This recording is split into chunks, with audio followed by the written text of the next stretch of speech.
जय जिनेन्द्र बंधुओं, प्रथमाचार्य चैनल में आपका स्वागत है। 108 चारित्र चक्रवर्ती आचार्य शांति सागर जी महाराज के चरणों में कोटि कोटि नमन। शांति सागर जी महाराज के जीवन से जुड़े रोचक प्रसंग जानने के लिए हमारे चैनल को लाइक, सब्सक्राइब तथा शेयर कर गुरु प्रभावना में सहयोगी बने। आज के वीडियो में हम जानेंगे चींटियों द्वारा उपसर्ग। प्रस्तुत प्रसंग हमने चारित्र चक्रवर्ती ग्रंथ से लिया है। एक बार की बात है, लेखक सुमेरु चंद्र दिवाकर ने महाराज से विनयपूर्वक निवेदन किया कि महाराज, आपकी दृष्टि आपके पद के अनुरूप है। मुझे आपके जीवन से कुछ अनुभव चाहिए। अवश्य दया कीजिए। प्रार्थना काम कर गई। महाराज ने करुणा कर अपने हृदय का द्वार खोल दिया। महाराज ने कहा, एक बार हम जंगल में मंदिर के भीतर एकांत स्थान में ध्यान करने बैठे। वहाँ पुजारी दीपक जलाने आया। दीपक में तेल डालते समय कुछ तेल भूमि पर बह गया। वर्षा की ऋतु थी। दीपक जलाने के बाद पुजारी अपने स्थान पर वापस आ गया। महाराज ने कहा, उस समय हम निद्रा विजय तप का पालन करते थे। इससे हमने उस रात्रि को जागृत रहकर धर्म ध्यान में काल व्यतीत करने का नियम कर लिया था। पुजारी के जाने के कुछ काल पश्चात चींटियों ने आना आरंभ कर दिया। धीरे धीरे असंख्यात चींटियों का समुदाय एकत्रित हो गया और वे हमारे शरीर पर आकर फिरने लगी। कुछ काल के अनंतर उन्होंने हमारे शरीर के अधोभाग, नितंब आदि को काटना प्रारंभ कर दिया। उन्होंने जब शरीर को खाना प्रारंभ किया तो अधोभाग से खून बहने लगा।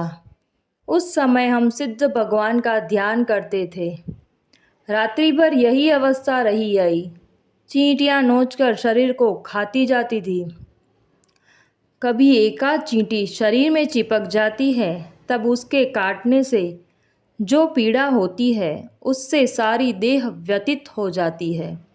जब शरीर में असंख्य चींटियाँ चिपकी हो और देह के अत्यंत कोमल अंग गुह्य भाग को सारी रात लगातार खाती रहे, तो हम सोच सकते हैं कि शरीर में कितनी असह्य पीड़ा होती होगी।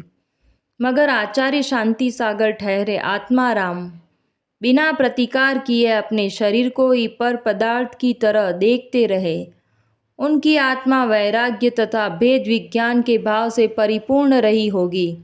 जब यह उपसर्ग हो रहा था, तब रात्रि के उत्तरार्ध में उस मंदिर के पुजारी को स्वप्न आया कि महाराज को बड़ा भारी कष्ट हो रहा है। वह एकदम घबराकर उठा, लेकिन उस भयंकर स्थान में रात्रि को जाने की उसकी हिम्मत नहीं होती थी, क्योंकि वहाँ शेर का विशेष भय था। उसने अपने साथी दूसरे जैन बंधु से स्वप्न की बात सुनाकर वहाँ चलने को कहा, किंतु भय और प्रमादवश उसने उस बात पर कोई ध्यान नहीं दिया। रात्रि भर निर्ग्रंथराज के देह पर निर्मम हो छोटी सी चींटियों ने जो महान उपद्रव किया था, उसमें लाभ हेतु मानव प्रकृति ने प्रभात में सूर्य का प्रकाश पहुँचाया। लोग वहाँ जाकर देखते हैं तो उनके नेत्रों से अश्रुधारा बहने लगी। कारण महाराज के शरीर के गुह्य भाग से रक्त की धारा बह रही थी और शरीर सूजा हुआ था। फिर भी चींटियाँ शरीर को खाए जा रही थी। लोगों ने दूसरी जगह शक्कर डाली, धीरे धीरे उनको अलग किया और उसके बाद गुरुदेव की योग्य वैयावृत्ति की। धन्य है ऐसे योगी राज को। ऐसे तपस्वी के चरणों में कोटि कोटि नमन। ऐसे ही रोचक प्रसंग जानने के लिए हमारे चैनल से जुड़े रहिए। जय जिनेन्द्र।